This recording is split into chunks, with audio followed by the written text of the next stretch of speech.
to our Youth Empowerment Through the Creative Arts side event that is co-sponsored by the Republic of Kiribati, the Marshall Islands, the Nuclear Age Peace Foundation, Reverse the Trend, Save Our People, Save Our Planet, the Marshallese Educational Initiative, and the Hiroshima Organization for Global Peace. Today, we will hear from an array of young people talking about how they're utilizing art as a form of activism. And we'll also hear from the ambassador of Kiribati. So I'd like to hand over the floor to Ambassador Tito of Kiribati. Please, Ambassador. Thank you, Christian, and thank you all for coming to join us, to join this side event, which we're very happy to put on, to make sure that the young people who are here and those who might be listening feel that we do care for them. They got the three governments of Kiribati, Kazakhstan, and the Marshall Islands, and of course the NGOs that are part of this. We believe young people are the ones to carry the ball. We have to pass it on to them, the carrot, and then score, right? You must fire and score, and then celebrate. We win in the end, because I think the struggle is long, as we know. Getting rid of something that is so many people believe is good for them, for the safety of a country, the security of a country, must have this thing called nuclear bomb or nuclear weapon. Because there are many weapons in the past, but this was invented recently and was proven to be very effective. If you want to destroy an enemy, you can just finish it off, and that's the end of it. You don't have to see its face again the next day. What a world to be in if we encourage that kind of thinking. And Kiribati being very much aware of what has happened with the nuclear testing and the use of the nuclear weapon. Yeah, we don't want this. We don't want it in Kiribati. Kiribati is so peaceful for thousands of years. I don't know what we exist in the islands. But we've been there, and it's very calm and cool and peaceful and gentle, everybody happy, smiling all the time. There are troubles, like in Wales, but we quickly, try to solve the problem straight away. We come as a village, we come as young people, come and just do something with the adults fighting. A child will run in between, and the fight is settled. That's part of the custom of the Pacific, of Kiribati and the Pacific. We call it the Kiribati way, the Pacific way. And we want to tell the world this is a beautiful way. And we want to tell young people, wherever they are, starting with our young people, they must demonstrate that in the way they live, interact with each other, in the way they interact with young people from beyond the Pacific, beyond Kiribati. And so this is the aim of this thing, is to empower you people, never give up. They're getting tougher and tougher, so we want to empower you, energize you, so that you don't just slack down, but move forward, right? Run with the ball and score, right? So here I am. Let me just read a bit of story that I've got a story here, which my experience drafted for me, always nice. On 6th and 9th of August 1945, the United States detonated 2 atomic bombs over the Japanese cities of Hiroshima and Nagasaki, respectively. The aerial bombings together killed between 129,000 and 226,000 people. Following the atomic bombings of Hiroshima and Nagasaki, several nuclear weapon states sought to develop more powerful weapons. Their desire to develop additional destructive weapons led them to conduct more than 300 nuclear tests in the Pacific region between 1957 and 1962. My 2 great friends, the UK and USA, tested 33 nuclear devices in Malden and Christmas Island in the Republic of Kiribati. Further, between 1946 to 1958, the US conducted 67 nuclear tests on the Marshall Islands. These nuclear tests created both long-lasting environmental harm and humanitarian suffering amongst the citizens of the Pacific region.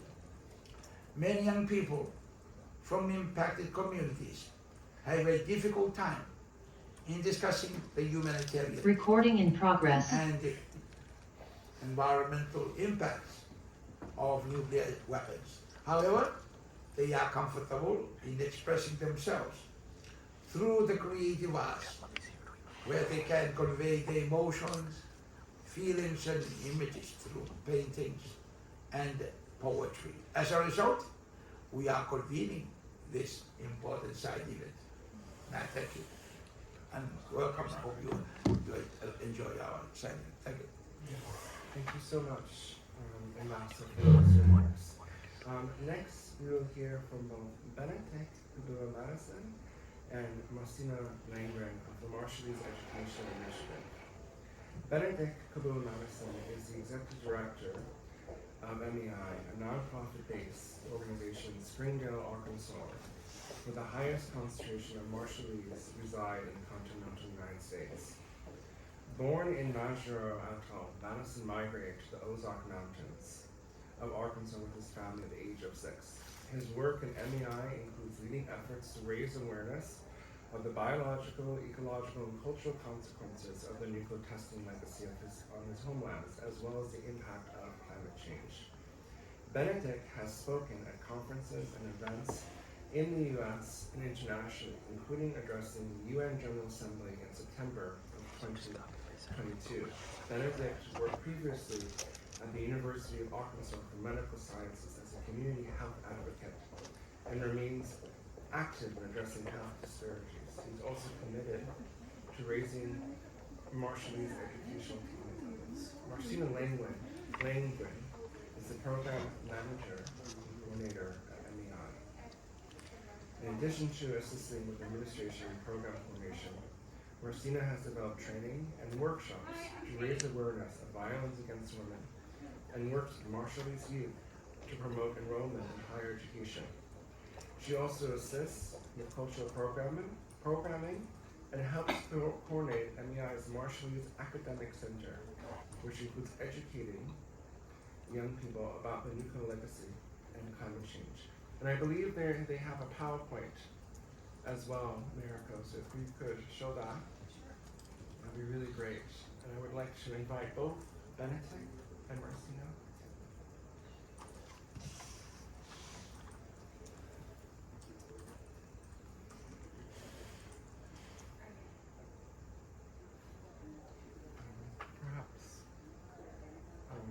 Open file, maybe.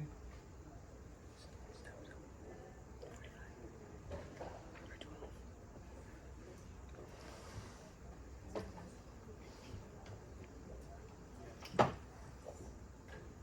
you so much. Oh, that's actually sorry, that's actually Marcina's. Okay. So I think perhaps we can ask Marcina to start first, Yeah, that's fine. and then Sure.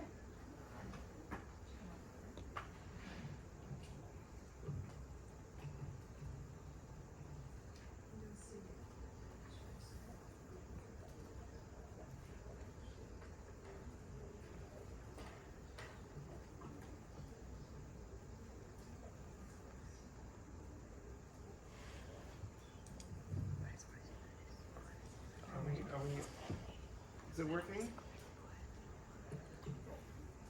It is working.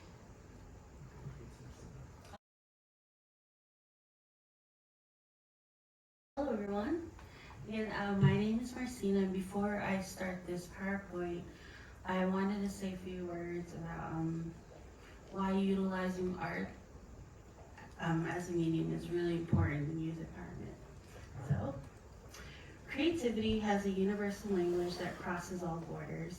It allows us to express ourselves without prefabricated barriers and offers us an insight into experiences unlike our own. As we continue to advocate for youth empowerment and nurturing constructive members of society, leaders must instill hope and optimism by harnessing their abilities and equipping them with the skills necessary to succeed in every aspect of a rapidly changing global landscape. Marshallese youth are breaking boundaries and redefining conventional perceptions towards culture and identity on their quest to make a difference in their community. Over the last few years, MEI has worked with the community exposed to trauma experienced by youth living in the diaspora in the United States and who are learning about the ongoing biological, ecological, and cultural consequences of U.S. nuclear testing on our homelands by using art as activism. Utilizing art as activism gives youth a medium to use a positive outlet for expression and through meaningful engagement. Youth can learn to speak a universal shared language of creative interpretation. The true essence of empowerment is being able to express emotions, openness, and understanding in a way that positively contributes to the community. It is important that we enable young people to tell the stories they want to tell, rather than those they or others feel that they should be telling. Often, the narrative of the Marshallese have been told from the lens of the United States.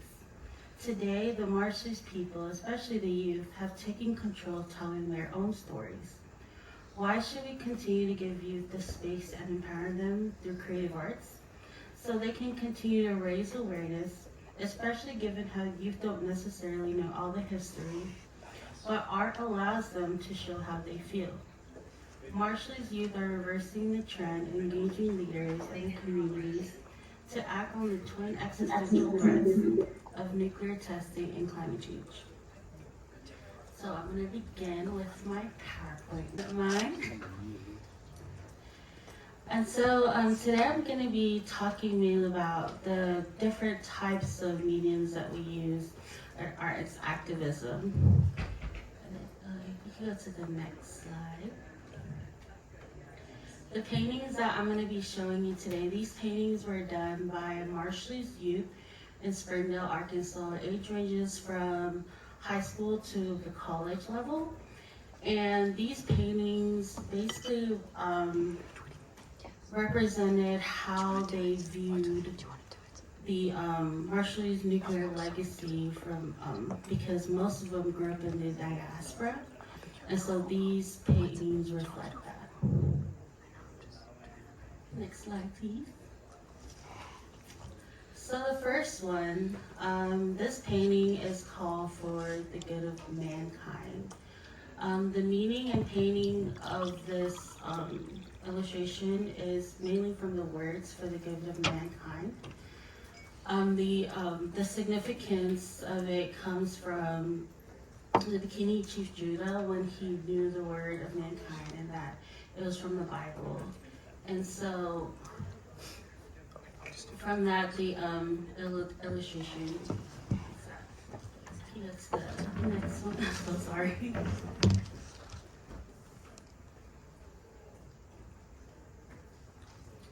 And this painting was done by an 11th grader, and the title is called Red. For this painting, the illustrator wanted to represent or mainly resonate the colors. So the color red illustrates the Marshallese feelings, and in this paintings, he wanted to depict that the feelings were of anger, of grief, and frustration. And this painting is called Before, also done by an 11th grader. And in this painting, the illustrator wanted to highlight that, before nuclear testing, our people felt safe, our people were able to eat healthy, they were able to live their lives freely. And then after the testing, it destroyed our home atolls, leaving hundreds to never go home again. And then this painting is called No Future, also done by an 11th grader. And the illustrator wants you to focus mainly on the colors of the painting. So on the bottom of the painting, you'll see that it's very bright, which resonates peace. And then the top of the painting represents the reality that we all face today. So instead of a coconut tree, you actually see a mushroom cloud, and that represents pain and suffering. And then this painting is called Tamak, or in Marshallese it's called Belief, and it is also done by an 11th grader. In this painting, you'll see that there are two sides. On the left side, it represents the day of the bombing, and then on the right side, it represents the result of the bombing. The Marshall Islands, it was a land that flourished in beautiful greenery, and under the dome, you see a brain, which represents like the belief, and the painting representing a tragic history. And the illustrator wanted to highlight that although the history is very tragic, they are not filled with anger. They're more filled with compassion and integrity, but only just the fact that if it wasn't for their grandparents' sacrifice, then they would not be where they are today. And then this painting actually is by me. It's called Under the Dome. So when we were prompted to paint about what does the nuclear legacy mean to you, what does it look like to you? Me personally, I grew up 20 years not knowing that our nuclear history even existed. And so there were a lot of emotions that came with this particular painting. And so I kind of just want to read the bottom portion. My description was very long, but I wanted to highlight just a couple ones that really resonated with me. And so it says, I just want to say, on behalf of the Americans, I am so sorry for what we did to your islands. Your sorry can't fix what our people face on a daily basis. Yearning to go back home to an island that's radioactive for the next thousands of years. Dealing with ecological and biological consequences, forced relocation, burns, birth defects, and cancers.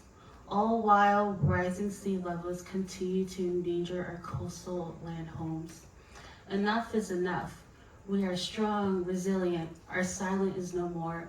Our history is more than 67 nuclear weapons detonating our homes. We're navigators, weavers, crafters, caring, welcoming, deep-rooted in our land and sea, embedded in our mud or culture. We are Marshallese.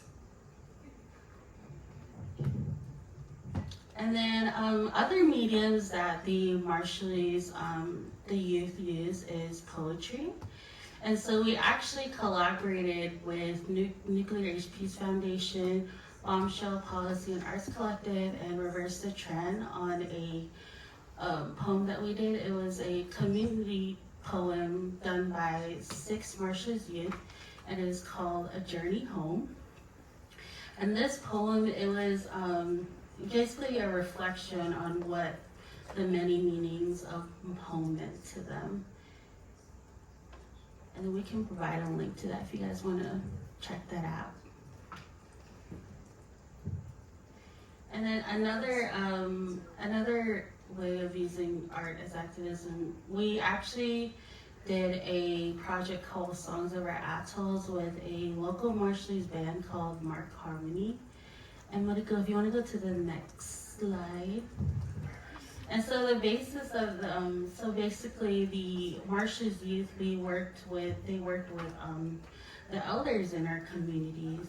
And the purpose of that was so that the elders can share stories and songs, and then the youth preserve those stories and songs in a digital form. And so, or kind of like an archive. And so those songs and stories are now in a digital archive.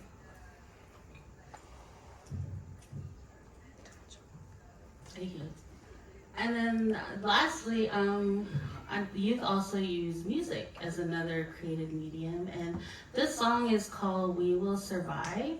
It is done by one of the band members. His name is Matthew, and his message of this song is for the youth to explore their roots while expressing that we are not the only victims of nuclear weapons, but we are survivors. And then, I think at the bottom you can play.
I just wanted to highlight that, a lot of the youth that grew up in the diaspora, although they aren't able to express how they feel about the nuclear legacy, they do use a lot of these arts as mediums to express how they feel.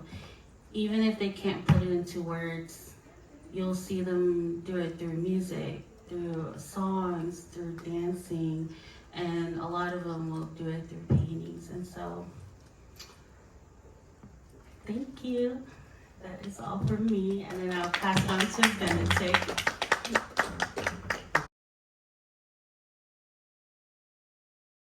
Thank all of the organizers for today's side event and for all of you for attending.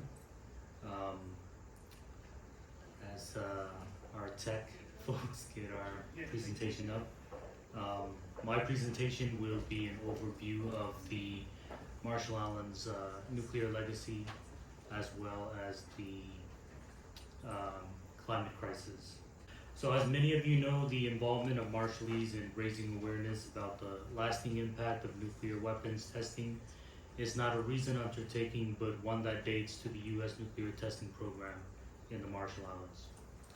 After the U.S. dropped atomic bombs on innocent lives in the cities of Hiroshima and Nagasaki 78 years ago this month, and after they had captured and occupied the Marshall Islands in World War II, the U.S. wanted to develop more nuclear weapons. They needed a place to test atomic and hydrogen bombs. Unfortunately, the U.S. chose the Marshall Islands as the testing site, particularly Bikini and Eniwetok atolls.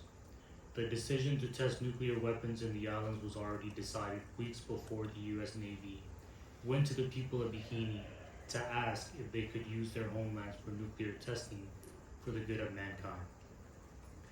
On March 6, 1946, the people of Bikini were forcefully removed to make way for the U.S.'s nuclear weapons testing program. 167 Bikinians, and one of them was my paternal grandmother, who has never returned to her homeland since 1946. Between 1946 and 1958, the U.S. tested 67 nuclear weapons, equivalent to 7,200 Hiroshima bombs in the Marshall Islands. Next slide, please. On March 1st, 1954, the U.S. detonated its most powerful nuclear device at Bikini, codenamed Bravo. Bravo was 1,000 times the force of the atomic bomb on Hiroshima. It vaporized several islands and rained nuclear fallout on communities throughout the Marshall Islands. Men, women, and children thought the nuclear ash was snow. People ate the powder and rubbed it on their bodies. They soon had skin burns, hairs falling out, and other issues. Marshallese women gave birth to deformed babies described as jellyfish or grapes, and in the 1960s, women developed thyroid cancers. Other than the numerous cancers my people continue to suffer from due to the testing program, the destruction and contamination of our ancestral lands mean that people cannot grow or eat traditional foods, which means a high dependency on imported processed foods. This contributes to increased numbers of diabetes and heart disease cases among Marshallese. Bravo left behind a large underwater crater, as you can see on the photo on the bottom left. And radiation on Bikini Atoll that will remain there for tens of thousands of years to come. Furthermore, intergenerational issues that future generations of Marshallese will have to deal with. As I have shared in previous side events and will continue to emphasize, these weapons of mass destruction do not generate world peace. They are deadly. Next slide, please.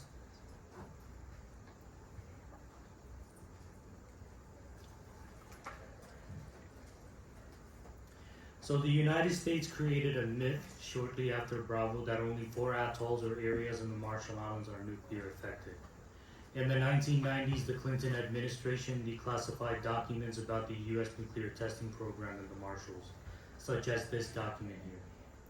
It was found that more atolls and islands in the country were exposed to nuclear fallout.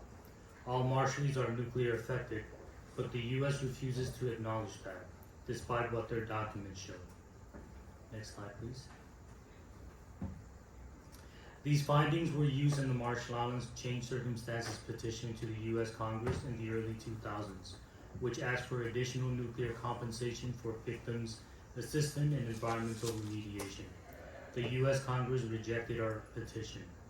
Today, the Marshall Islands and the U.S. are renegotiating the Compact of Free Association, and this treaty allows Marshallese to migrate to the U.S. for health, employment, education, and other reasons, as well as provide economic assistance to the RMI in return for exclusive military rights to Marshallese waters and airspace, and as the U.S. and a U.S. military base on Guadalupe Atoll, where the U.S. conducts intercontinental ballistic missiles.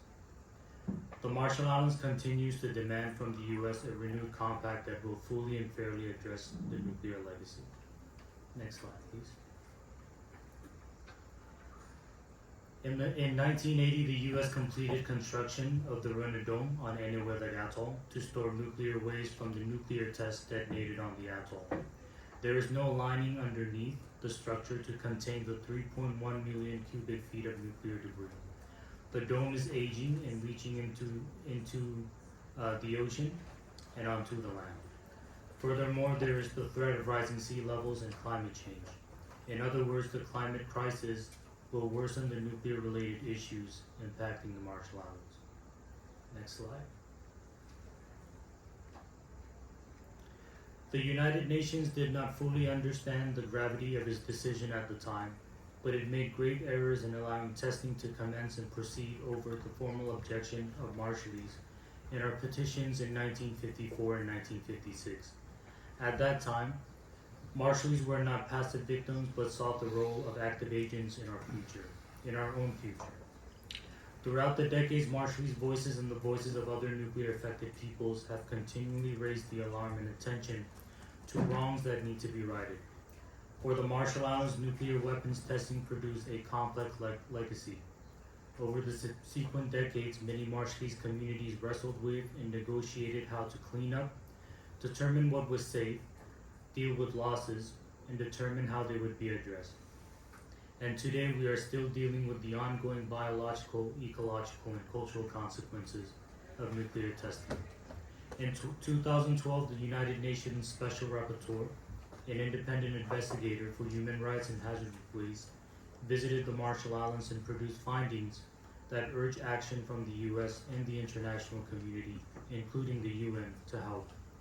And he also urged that Marshallese people be recognized as having their own voice and role to play in progressing our rights, including being effective advocates. We have never failed to remind the international community of the humanitarian consequences of nuclear weapons. No other nation or people should have to ever bear the same burden. The people of the Marshall Islands continue to maintain that the primary responsibility to address the effects of the nuclear testing program in our country falls upon the United States. But at the same time, we must ultimately own this legacy rather than allow this legacy to own us. And we will never cease to remind the UN of its complicity during our trusteeship, which is why the Non-Proliferation Treaty and the Treaty on the Prohibition of Nuclear Weapons are vital. Next slide, please. Today, the Marshallese Educational Initiative educates Marshallese and non-Marshallese about the twin existential threats of nuclear and climate change on the Marshall Islands. We work with groups such as to Reverse the Trend, the Nuclear Truth Project, and many others on these critical issues, and are always pleased to attend and participate in events hosted by RTT, the Nuclear Age Peace Foundation, the Republic of Kazakhstan, and the Republic of Kiribati. Marshallese youth have taken the mantle from the older generations to ensure that the Marshallese nuclear narrative is shared with others. As Marcina mentioned earlier, one way we are doing this is through art. For many in my community, the nuclear legacy is not an easy topic to discuss. So we make music, poems, paintings, and more to express our thoughts and feelings about nuclear and climate. Thank you.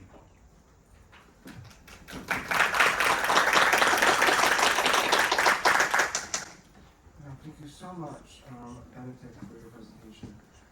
Next, we will hear from Yuumi Sato from Hiroshima Organization for Global Peace, also known as HOPE. It's very creative and beautiful activities, and from now on I will present about the perspective of Hiroshima. So let me introduce myself again. My name is Yuumi Sato. I'm one of the youth ambassadors of HOPE for a nuclear weapon-free and sustainable future. Thank you very much for having me as a panel to discuss the significance of youth engagement through the creative arts. HOPE stands for Hiroshima Organization for Global Peace, and it's a group of 20 organizations in Hiroshima Prefecture to work toward a sustainable future without nuclear weapons. And we are specifically looking at the nexus between nuclear weapons and the sustainability of our society, economy, and environment. As a HOPE Youth Ambassador, I've been focused on the issues of global hibakusha, not only in Hiroshima and Nagasaki, but also the survivors of nuclear tests all over the world. So today I would like to provide two instances which convinced me of the power of creative art to empower youth in nuclear disarmament. The first example which I share is at Hiroshima Motomachi High School, from which I graduated. Let me introduce the web page of HOPE. And the school has an art club, and volunteer students sign up for a 1-year-long project called Painting Atomic Bombing with Hibakusha since 2007. In the project, at first, a couple of students are assigned with an atomic bomb survivor, and they listen to their testimony. They are to produce some paintings that accompany with the hibakusha's testimony for better communication with the audience. This will be done through the series of dialogues and many exchanges of questions and answers between the survivor and students over the course of a year to learn many details of the time back then and the real experiences in the atomic bombing. So students look for clues in the photo archives too of the Peace Memorial Museum, etc. But the main source of information is the communication with hibakusha. And I'm not a painter myself, but a good friend of mine took part in this initiative.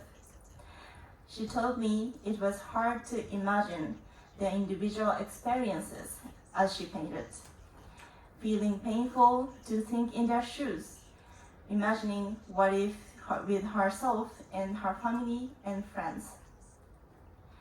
For many students that join the project, it is the first time to make good acquaintance with atomic bomb survivors.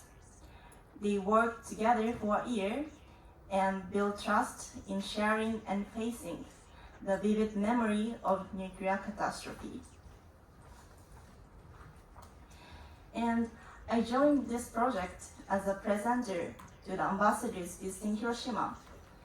I was very honored to be part along with my friends, and we were more intrigued than before to learn more about nuclear legacy, meeting hibakusha and sharing their stories through this art project.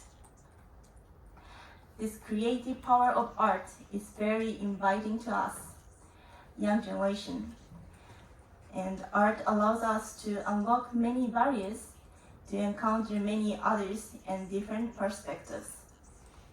So, okay, those are the websites. And let me share another story that took place out of Hiroshima.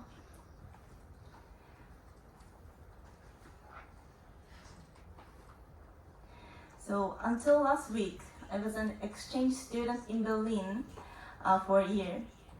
And there in June, I participated in the 3-day festival on my university campus called Sustainability Day, organized by student organizations. At the venue, I set up a booth with my friends to exhibit and ask visitors of their views on the relationship between nuclear weapons and sustainable development goals. How all the process of nuclear weapons creates more harm than ever to all of our efforts to protect ourselves and our planet. It's not yet a very common topic for many, but I was not alone with this paper crane. And we had those origami papers on the desk, and we started folding these cranes. So many of you might already know the story of origami cranes with a girl named Sadako Sasaki. She was only 2 years old when she was exposed to the atomic bomb. And at the age of 11, she was diagnosed with leukemia. Folding paper cranes was her way of hoping to get well. And now it's our way to remind many lives lost and to keep us engaged in the pursuit of hope for a peaceful future. The little origami workshop touched people to drop by, and we had a lovely circle of young people making friends and chatting over crafting these paper cranes. With the symbol of peace, paper cranes were quite fitting as the driver of our conversation to take flight. It was as if Sadako and the cranes helped us to be connected beyond the time and borders. I believe in the power of art. It can create a plateau of communication and welcome open dialogues. Then, we are hopeful this will extend in the online forum as well. With our social media campaign called Cranes for Our Future. It's a collaborative project of Hiroshima and Nagasaki prefectures with a US NGO Nuclear Threat Initiatives. For the third year, it's a 5-day art event on social networking sites from August 4th to 9th. It is as simple as to post to picture your cranes with message of hope and your roles of peace with the hashtag Cranes for Our Future. On the dismal anniversary of Hiroshima and Nagasaki, the world will be filled with the prospects for a sustainable future without nuclear weapons. I hope you join us to this Cranes for Our Future campaign. And so thank you for your attention, and I look forward to your participation. Thank you very much. The brain of the future. Thank you so much, Sato. Next, we will hear from Rooj Ali, who will talk about Reverse the Trends peer-to-peer mentorship program. Rooj Ali is currently a second-year undergraduate student at the University of Toronto, studying peace, conflict, and justice, as well as history. She is a youth co-chair of the Youth Nuclear Peace Summit and the youth coordinator for Reverse the Trend Canada. She's taken part in various events and projects, including launching RTT. She is a member of the Canadian Council of Young Feminists and previously held an internship as a Manitoba High School liaison in Senator Mary Lou McPherson's office, where both projects overlap. She co-led her city's successful campaign with the ICANN Cities Appeal in 2021 and completed a summer internship with the International Physicians for the Prevention of Nuclear War Canada. Rooj attended the Hiroshima G7 Youth Summit as a Canadian delegate and will be continuing her activities on the Cities Appeal and youth engagement with Reverse the Trend following the summit. She seeks to create positive contributions towards the advancement of nuclear disarmament and youth-led initiatives. So please, Rooj. Thank you so much for having me. Thank you for the organizers for this event and the panelists before me who gave very moving and touching presentations about youth empowerment, the effects of nuclear weapons, and how important art forms can be in this work. I'm very fortunate to be able to work with individuals that are very artistically inclined and to be able to so closely work on the Reverse the Trend mentorship program that I'm very lucky to get to talk about today. Reverse the Trends mentorship program is a pilot program that we are launching this summer and that is currently underway that looks at diving into the intersections that relate to nuclear weapons and their implications. What we're trying to do with this mentorship program is allow our participants to find an intersection that particularly brightens them and gives them passion, whether it be climate or gender or race or technology. Each of these intersections has a very niche subject area that each of our participants might find themselves drawn to. And the goal of that is to have them also explore mediums of art that inspire them. So in combining their particular interests that hone in on one particular intersection, combined with a medium of art that speaks to them, whether it be photography or movies or videos or art, these participants are able to craft something that is unique to themselves and in the end can be put together into a large art piece that can be showcased for others to see. The point of this and the point of creating this art piece is really on the note that art transcends everything. When we're talking about a topic like nuclear weapons and their implications, with the heavy text that accompanies that regarding the treaties we all know about, the rules and regulations, and the long history that has led us to this moment in time where we know what we know about nuclear weapons, it can oftentimes be a very overwhelming task to digest all of that information. but a form of knowledge and education that is so easily understandable to everyone, regardless of their gender, their race, their age, their religion, wherever they are from, is art. And art is a form that truly transcends all forms of communication and can be enjoyed and taken in by all. Some of the participants before me, some of the panelists, spoke on the art that those in their communities have created.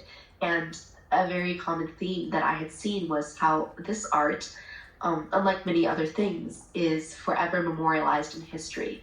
Art is something that is forever kept, and once it's created, it is something that future generations can look back on. It is something that can be unique to each particular person that finds something that enlightens them regarding this work, whether it be one particular section that they're drawn to or it's the general movement as a whole.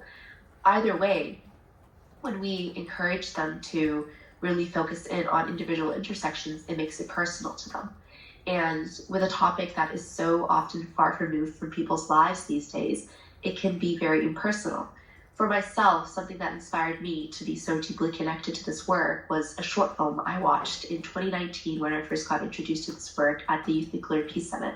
The short film was produced by a very talented Indigenous filmmaker by the name of Ashton Janvier. And this filmmaker created a short film that looked at the effects of uranium mining on Indigenous communities in Canada. In this short film, accompanied by the testimonies of survivors in Vapisha, was something that moved me and inspired me as someone who has always been very keen and passionate about filmmaking. This short film allowed me to see that although I don't share the experiences of survivors and the experiences of those that have lived with the legacy of nuclear testing, I myself can use my own talents and skills to focus in on an area that I might be able to be skilled at and be able to allow my creativity flow. And for me, that was oftentimes filmmaking. So to see a short film that combined this art form of filmmaking and media with a very sensitive topic like uranium mining and showing these first-hand encounters of these communities that are forever affected by uranium mining was incredibly moving for 15-year-old me and has really never left me since that point.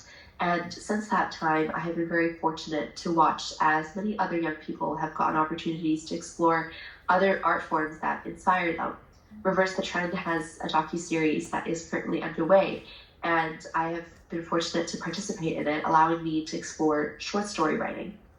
And it is these art forms that really can expand to any type. They can be technological in the forms of coding, to painting, to photography, that allow individuals, especially young people, to communicate themselves in a form that is easiest to understand.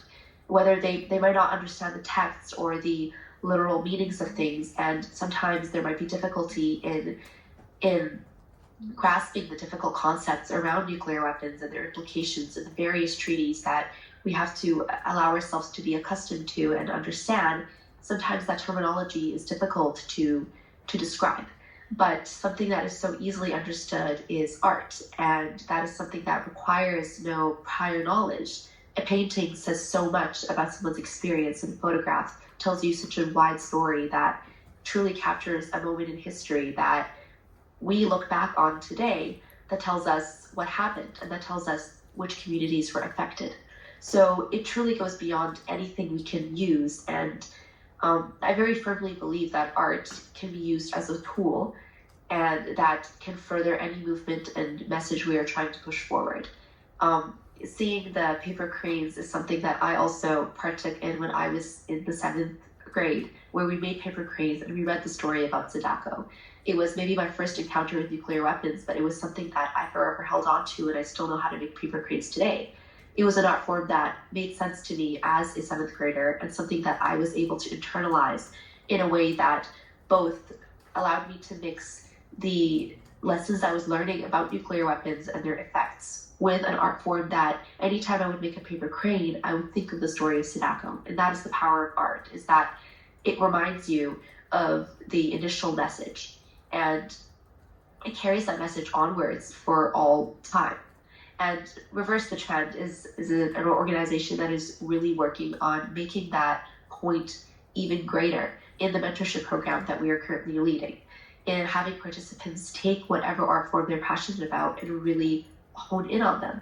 And as I previously mentioned, by allowing them to explore the art forms that they're passionate about, by allowing them to have that freedom to choose the mediums that speak to them, we're able to see where they can thrive the most and allow them to communicate whatever they're passionate about, whatever area of nuclear weapons really speaks to them, through a form that later on can be best translated for everyone else, so that perhaps some other young person who is new to this and is overwhelmed by the texts and literary meanings of treaties and movements that have been going on and the history behind it, perhaps they can see this artwork and understand perhaps just a fraction of a much greater movement that's happening, and a concept that over times is overwhelming, but when you break it down into its intersections and into particular categories, is so much more digestible and easier to understand, especially when it's done through art.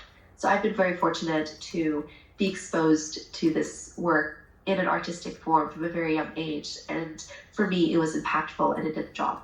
And I do believe very firmly that if we really utilize artistic forms like origami, like painting, like photography, and videos and short films, those are things that can so easily communicate and be translated towards those younger than us, those in our middle schools and going on to high school, and young people who might find that this is very inviting work, that this is a community that is welcoming towards all advocates and individuals from all ages who want to say something and do something that matters, but might not know where to start. And having the artistic liberty to express yourself is one of the best ways to do so.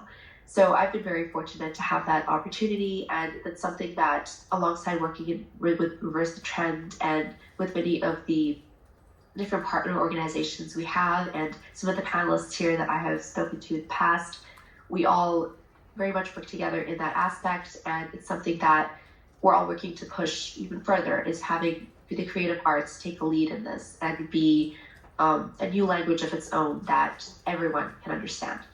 Thank you so much for having me today. Thank you so much, Rooj.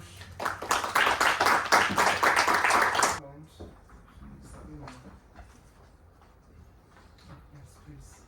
Hello, my name's Charlie Jebb. I'm from the Australian delegation to the NPT PrepCom.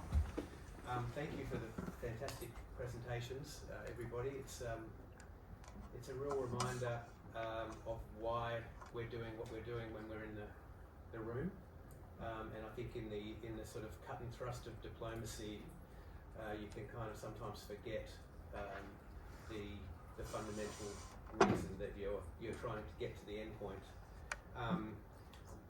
And I think this nuclear weapons problem, it's going to take time to solve. So I think for that reason, involving youth in that effort is really important, because it's unfortunately not going to be solved for a while yet. I think maybe after the Cold War there was a bit of the end of the Cold War, there was a lapse in sort of consciousness about nuclear weapons, and I really think there's an important role for education to do that. And I mean, Japan's been a leader in disarmament education, so I think from Australia's point of view, we really admire the work that's happening, particularly in Japan, to sort of use education to raise the sort of level of consciousness on these issues. In Australia, in my work, I'm actually just starting to look at the education curriculum in Australia, and I've found that it's really, it needs refreshing. Most of the elements of the national curriculum talk about the Cold War and nothing about treaties, very little about nuclear testing, including in Australia. Australia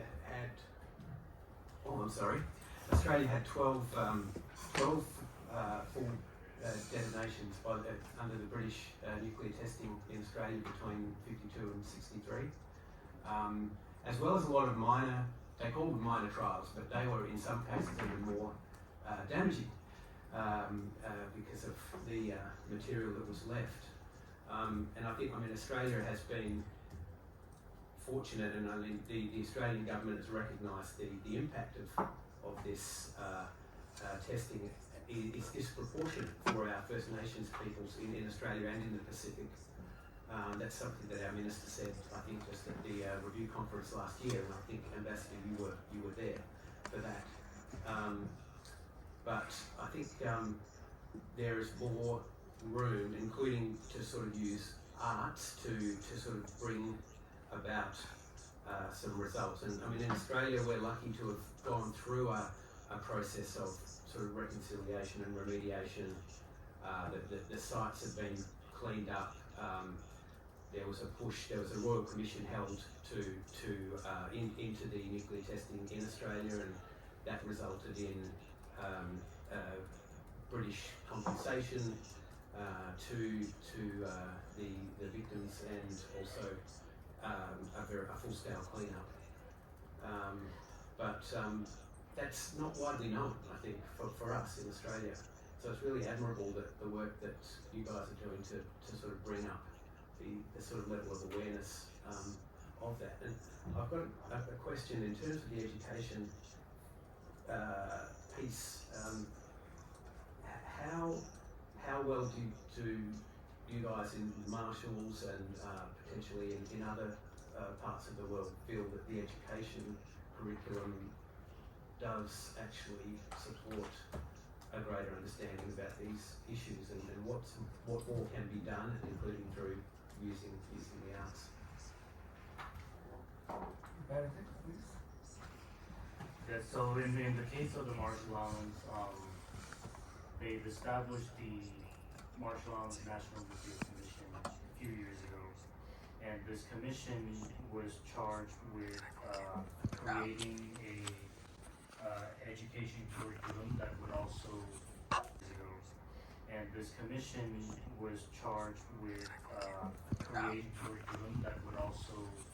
teach the young Marshallese about the nuclear legacy. Because for quite a long time it was the US's narrative that we were using. But after the creation of the National Nuclear Commission, that's when the Marshallese government said, okay, we need to create an educational curriculum that's based on our experiences, based on the testimonies of our elders and ancestors, and of course the ongoing issues that still exist to this day.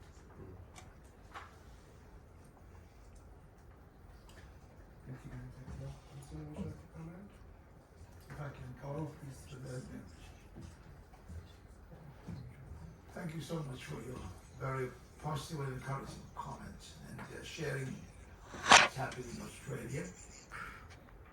We learned a bit about the Royal Commission yesterday when we spoke with your minister, with the ambassador.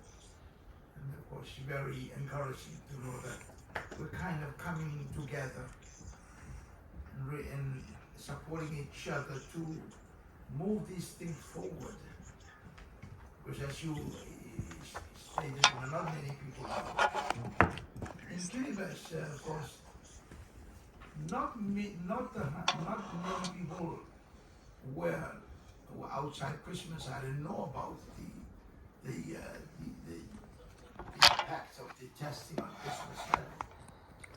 Many remember the ball of fire rising over the horizon and lighting up the sky. The early night sky in Kiribati, early night was about 6, 7 o'clock in the evening, was getting dark, and suddenly a new sun rising and with all sort of playing up in the sky, in the eastern sky. Christmas in the east and Tarawa, the Gilbert Island in the west, so many people witnessed that, they saw. But in those days, they thought it was the end of the world, because in the Bible it says, the angel will come down a particular time and start picking up people, okay? The good ones on this side, the bad ones out. So a lot of people, because where I was actually, I thought I was about 5 years old when this testing was done on Christmas time. So a lot of people saw that, but the impact, the harm done to human lives, not many people know about in Kiribati. So there is now, I mean, with us now, we know what's going on. We are now trying to talk to our governments to review the curriculum, right? Like I guess the Marshall Islands already ahead there. You got the nuclear commission. We don't have such a commission. We're trying to form a group on Christmas Island. Groups of people were affected. The descendants of those were there. The 500 people on Christmas Island were there during the test. Their descendants now. We're trying to encourage them to form groups of people so they can start joining the movements, right? NGO groups and so on, if they want to create. But the government is now picking up this idea.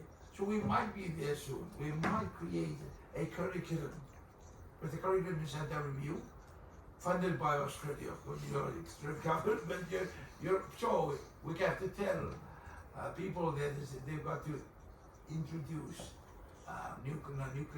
educational nuclear legacy in Kiribati, based on Christmas, the stories of people on Christmas Island, what happened on Christmas Island. The British have done some cleanup, and they say it's safe, but we're not sure, because we need people, or maybe our own scientists, and maybe third-party scientists to come and do it. We know the British are very sensitive about this. Even the veterans are having a hard time, right? We're in touch with some of the veterans. And so we've got to work together, bring everybody together. We want people to feel united, not to create, the bad guys and the good guys. Get everybody on board, and let's move together as one people, trying to work out something that happened in the past, which is not the fault of so and so and so. It's a belief at the time. It was a belief at the time. Even us, we were happy when the bomb was dropped, or sorry to say that, the Japanese, because we had a hard time during the war. The war was not good for us. The conflict between the US and Japan at the time was not good for the island people. And we said, how should the war stop? That's what my parents were saying, parent generation. We're hoping that the war should stop between the Japanese and the Americans at the time. And when we had the bomb was dropped and this war stopped, we're kind of happy. Okay, that's the end of the war. Good. Later on, we know it's terrible. Wow. And now it's still terrible, right? So let's come together. Let's stop dividing ourselves. The guy who's testing you, the guilty guys, gonna hold you liable. You're gonna do this and this. Let's work together. This is how I'm approaching this idea. That's why I'm talking to young people. Let's do it that way. Okay? Carry the ball, move forward with it, all together. You and Americans and the British and everybody else, the affected and the non-affected. Let's move together. And as I mentioned to the governors this morning I met, maybe we should have an SDG in the United Nations to do with that. Well, now we have 17 goals, well, none of them mentioned about this. Maybe we should put it there, if we have to amend that. I know it's getting a bit late. 2030 is supposed to finish. Then we may have new goals. The UN has to come up with new goals, whatever the name is. The future, summit of the future, whatever it is, then MDG, Millennium Development Goals, then now SDG, then what's next? Whatever is next, let's make sure that a world free of nuclear weapons is number one, right? And then others can be followed. So we can say that all the SDGs will be destroyed by just this nuclear weapon, the possession of nuclear war, which is the end of everything. Nuclear winter you talk about. That will go this ICJ. I'm ready to take that. I'll ask my government to create space in the report, they have to comment. They have to have an advisory opinion. What should we do with nuclear winter, the possible nuclear winter? It's terrible. It's going to be very terrible. So, thank you, panelists. I'm taking some of the time, but I'm privileged because I'm supposed to be You want to Okay. Maybe at the end, I'll sing you a song, alright? Ambassador, I'd also like to hear from our colleague from the US Yes. about their experience in the education system. You mentioned that you She's didn't from know Marshall. about the Marshall Islands testing until you were 20. So, and I expect you grew up in the US education system. I did. And that may be why you didn't hear much about it. Yeah, you know, I was born and raised in Honolulu, Hawaii. And then I moved to Arkansas back in 2011. And it was in Arkansas that I found out that we had a nuclear history. And you know, our history is not taught in the history books. It's not taught anywhere unless you look on it online. So that is where you can find it. But you know, it was a really hard transition for me from, you know, I was angry with my grandparents, for one, angry at my parents, angry at my family, angry at them because the conversation never came up while I was growing up. And so it was just a really hard thing for me to go through. But now I'm at a place we have a platform where we can easily, you know, go out and talk to the youth in the schools, especially in Arkansas. We're able to go and present and talk about both climate change and our nuclear legacy. And in addition to that, we create workshops and hold panels. We have art workshops, and we use so many different types of mediums where they can freely express themselves. If they can't do it in words, they can use other art forms. And so that's for me. Thanks. Thank you so much. Any other questions? Oh, so many. Perhaps we can ask this young woman over here. Hi, good afternoon. Thank you very much for your presentations. My name is Vera Mazan with UNODA. I was actually interested in the story that Yuumi told about the painting atomic bombing, because as I understand it, it combines education about the bombings with art. Could you explain a bit more how exactly this is done in the program? Thank you very much. Okay, thank you for your question. So, as I told that in a speech, there's in my high school, it's a public school, but it says there's one class for 40 classmates, and they are a part of like a painting, where like very good at art. Then most of them are in the art club, and some others like general students also take part in the club, the art club, and then some of them participate in the atomic bomb painting. And maybe in the year, 5 to 10 students participate those projects. It depends on the year, but like they firstly meet one survivor, and they talk what kind of situation should they paint. And this is because the painting are used for the testimony while the survivors are talking to the audience. Then so they are faithfully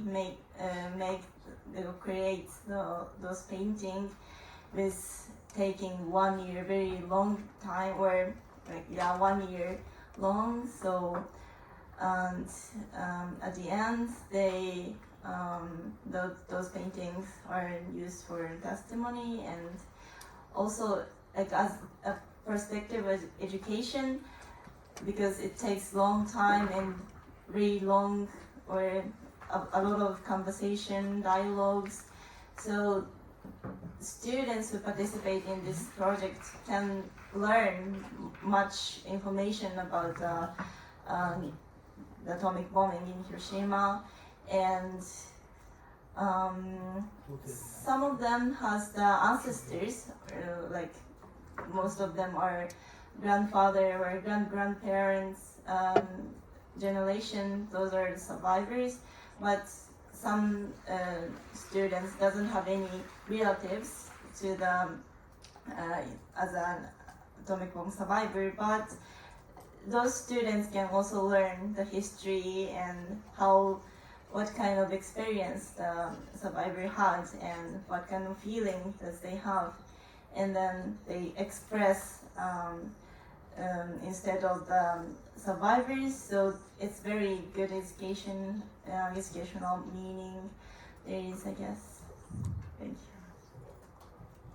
Thank you so much. I know that time is running short, but I think I saw a hand or two over here.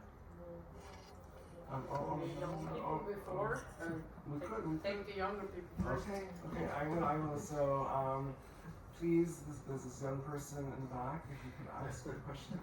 Yeah, so first of all, I just want to say thank you to all of our panelists for showing up today, and audience as well. My name's Harris. I'm a youth activist with the Nuclear Peace Foundation. I suppose this is more so for the youth of the group, but I was just wondering, we talked a lot about youth empowerment. I'm wondering, what are some of the strategies that we can employ to increase really the salience of nuclear disarmament in the minds of the youth? How can we get the youth to think more about nuclear weapons and ways to disarm them? Because I think that, over time we've kind of seen a shift in terms of like our media, in terms of just what we're talking about when it comes to nuclear weapons, and I don't think it's as discussed as it might have been during the Cold War, for example. So if you have any ideas on strategies, whether that's mass media, whether it's individual conversations, I'd love to hear it, because I think that's something that's very important for the future. Thank you. Thank you so much. Who would like to answer? I think Marcina, would you like to? Oh, you would like Rooj? Okay, so perhaps, Rooj, would you like to unmute yourself and share your thoughts? For sure, yeah. That's a great question. I think for myself, something that you were saying, like get it out there by the masses. Something that's been really impactful these days is getting the conversation going is movies that are coming out in theaters. I'm sure a lot of us have heard like Oppenheimer's right now in theaters, and I'm not saying that that's a form of like education that you should use, but it's bringing the conversation out. And I think that's it's a time where, because so many people are kind of jumping onto that, trying to be aware of it, and I'm seeing a lot of it being posted, and social media is kind of in an uproar talking about it. It's a time where a lot of organizations on many platforms are taking that and saying, okay, you saw the movie, now this is everything else you should know as well. And people are hearing it because they have this actual line of connection with the movie. And there's other movies that have been created as well. For me, I would say making those more available, making those more known, that there's these films that people can watch. I think if we showed it more in schools, there's actual educational ones that are documentary style. There's a few that I've seen over the years that have been very impactful.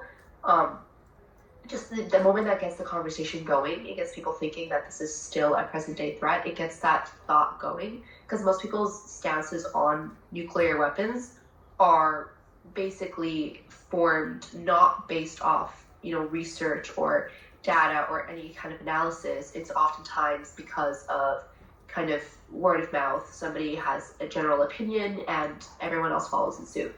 But when you start to break that down and you start to ask questions and you start to encourage that independent thinking and one-on-one, once the conversation gets going, you question, say, well, why don't you, read more about it yourself? Why don't you look more into it yourself rather than having this blanket statement about it?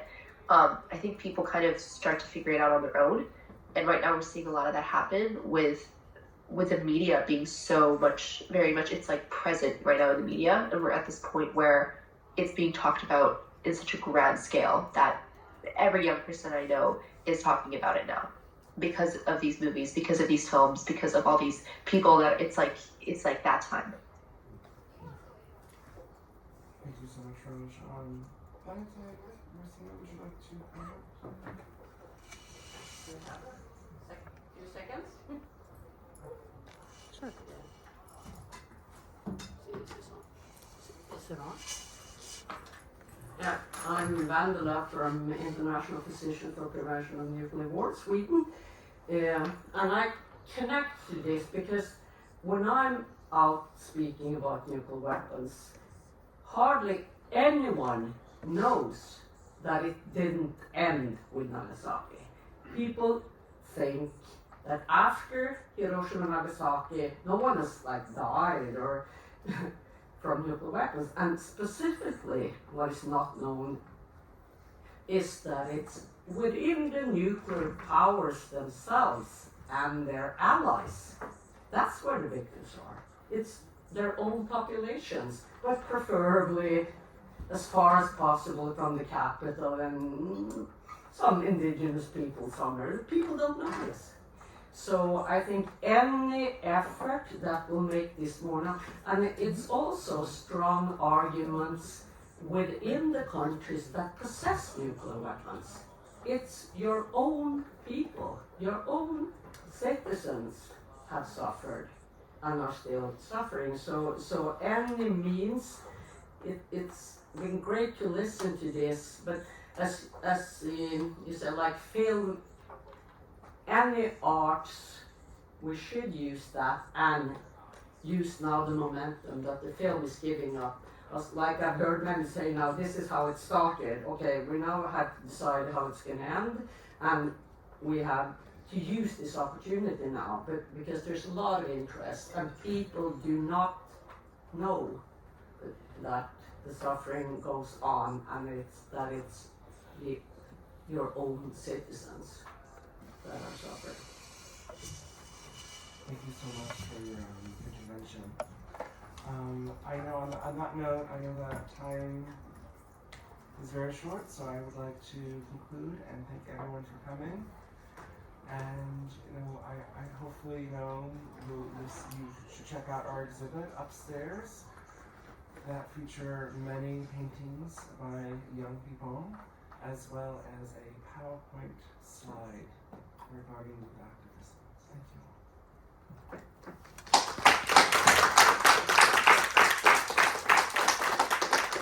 And perhaps I can ask Rooj to stay on very briefly, because we're going to do a group picture of all the panelists.